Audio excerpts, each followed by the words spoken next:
Bismillahirrahmanirrahim. Datuk Yang di-Pertua, terima kasih saya ucapkan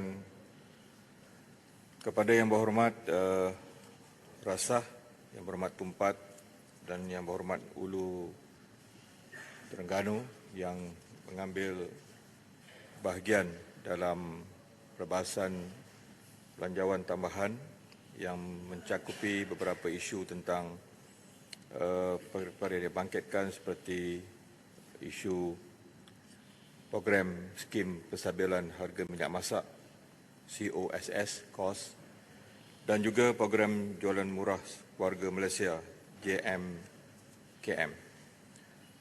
Dalam kita mendapati isu yang berbangkit yang dibahaskan oleh ketiga-tiga Yang Berhormat, saya mulakan dulu dengan Yang Berhormat daripada Rasah yang membangkitkan tentang adakah pernah dibuat permohonan untuk meningkatkan lagi jumlah minyak untuk kita paketkan dalam kita memberikan bekalan minyak subsidi yang mencukupi. Dan seingatan saya, YB Ulu Terengganu pun ada di sini. Mungkin di akhir pemerintahan Berhormat Ismail Sabri, saya rasa pernah dimohon untuk mendapat tambahan, tapi dilaporkan ditolak oleh Kementerian Keuangan.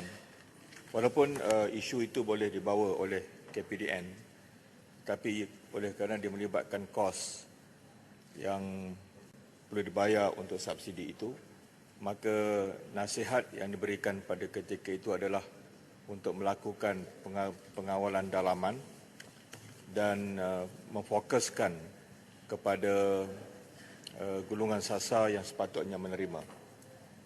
Dan kemudian KPDN di bawah kerajaan Malaysia Madani yang baru ini, dan kebetulan saya diamanahkan sebagai menteri, kami telah membuat suatu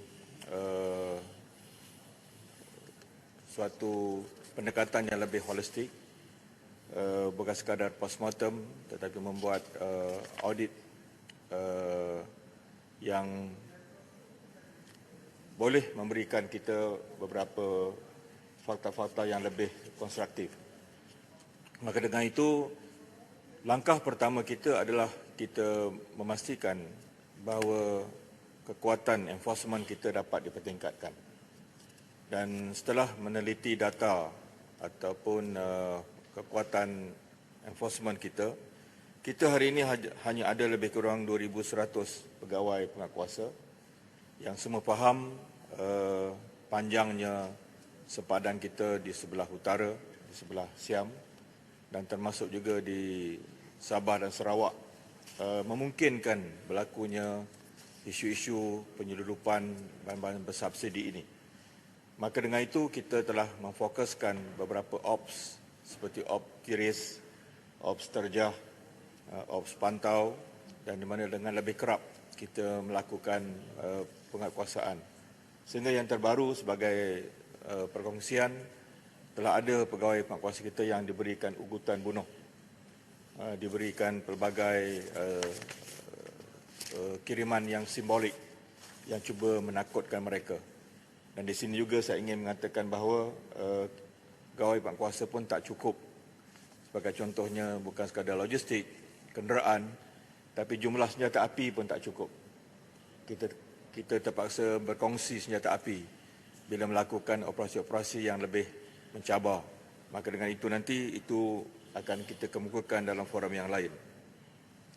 Kemudian untuk kita lebih menyantuni golongan yang disebut oleh Rasah tadi, satu polisi umum telah kami bincang dan kita telah memberikan arahan yang jelas kepada penguatkuasa.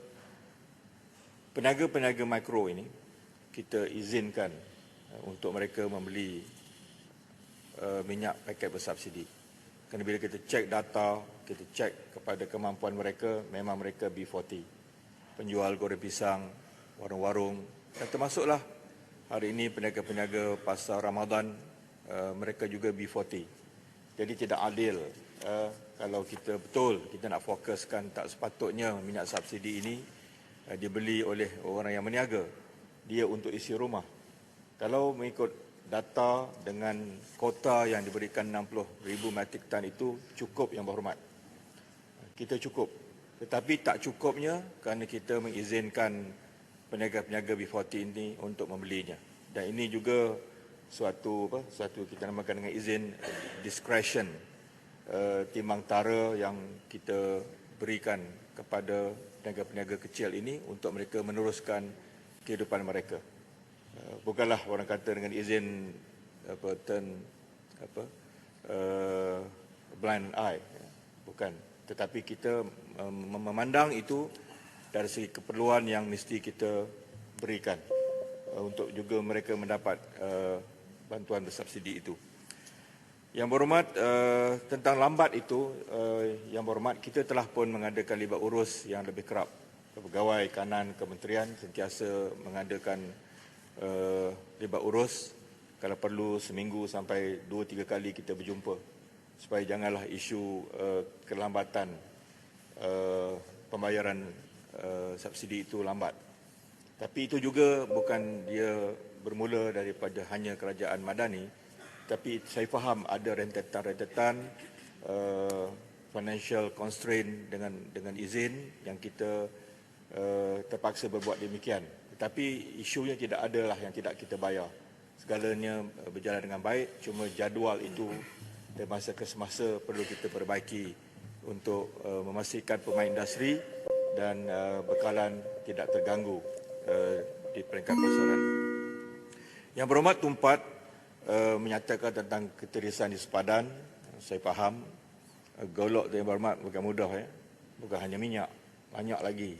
Jadi itu adalah suatu komitmen kolaborasi bukan hanya KPDN, tapi KDN, pertahanan dan agensi-agensi lain turut kita perkasakan, kita perkukuhkan daripada masa ke semasa. Saya tertarik dengan pandangan Yang Berhormat Tumpat tentang pendidikan kepenggunaan dan dengan halangan pegawai yang tidak boleh ditambah. JPA bukan tak mau tambah, kita simpati dengan doktor sebagai contoh yang begitu ramai. Tapi untuk menambah pegawai pada ketika ini bukan sesuatu yang kita boleh buat.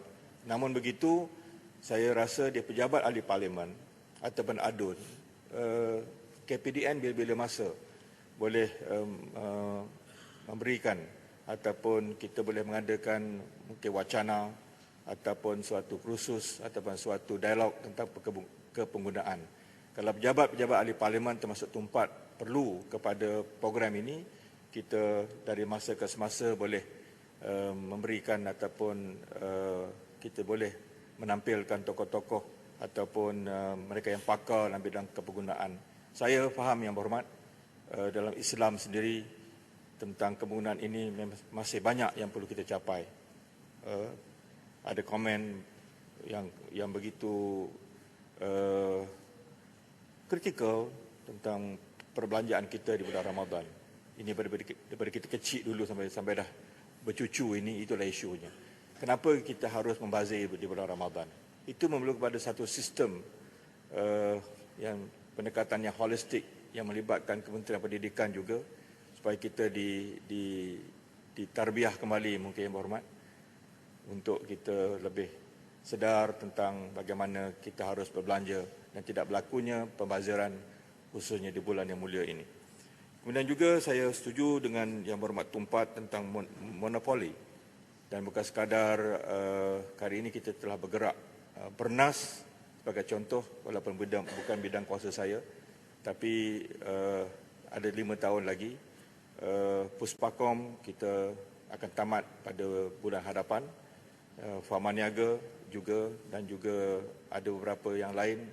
Touch and Go, Kementerian KPDN telah pun membuat keputusan. Sekarang ini kita buka kepada players, pemain baru untuk lebih bersedia untuk kita membuat suatu langkah yang lebih proaktif supaya kita dapat memastikan pengguna akhirnya yang akan dapat faedah bila monopoli ini dapat kita tamatkan. Kemudian tentang inovasi, tentang promosi barangan Malaysia ini, Yang Berhormat, kita sentiasa sebenarnya membuat banyak kempen-kempen beli barangan Malaysia ini. Ini tidak pernah berhenti.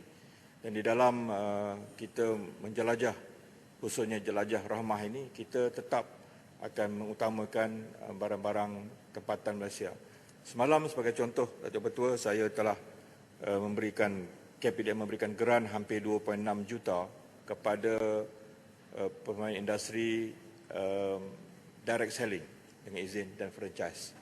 Di mana yang mengembirakan kami adalah di kalangan yang menerima geran itu hampir ada 400 pemain industri direct selling ini, hanya 18% saja syarikat milik asing. Yang lain itu adalah merupakan syarikat-syarikat tempatan yang produk-produk Malaysia ini sebenarnya telah sama taraf, sama baik kualitinya, brandingnya, packagingnya dengan syarikat-syarikat antarabangsa. Kalau beberapa jenama tempatan tentang kosmetik dan herbs, boleh lawan dah Max Factor, L'Oreal dah boleh lawan dah dari segi labelingnya dan juga kualitinya. Ini kerajaan KPDN sentiasa memberikan promosi, geran dan inisiatif untuk anak-anak tempatan ini dapat melahirkan produk-produk yang lebih baik. Hulu Terengganu, ini saja je ni. Dia dulu pernah duduk di sini juga. Okey, cadangan baru subsidi bersasar ini memang saya dah sebut dalam penggulungan, kita just a matter of time. NICOL telah pun membuat segala persiapan. Data-data daripada ICU, PMO, DOSM sendiri, KPDN sendiri, JPJ dan juga Kementerian Komoditi. Kita dah siap dengan segala data untuk kita laksanakan subsidi bersasar ini. Dan kita yakin dengan fakta-fakta yang dikemukakan, sekiranya kita benar-benar berjaya untuk melaksanakan targeted subsidi ini, kerajaan memang dapat berjimat hampir ke paras, kalau 50B itu agak melampau, kalau 30B itu biasanya kita dapat selamatkan. Kalau kita benar-benar dapat melaksanakan subsidi bersasar ini secara efisien. Maka dengan itu, kami telah membawa segala-galanya dalam NICOL dan NICOL pun dah bawa dalam kabinet, tapi kita hanya menunggu saja masa yang sesuai untuk kita melaksanakannya. Tapi dalam apa-apa pun model bisnes, corporate ataupun mana-mana mereka yang faham tentang industri ataupun ekonomis yang memberikan pandangan, pendekatan yang paling baik adalah soft landing dengan izin. Tak boleh harsh landing lah.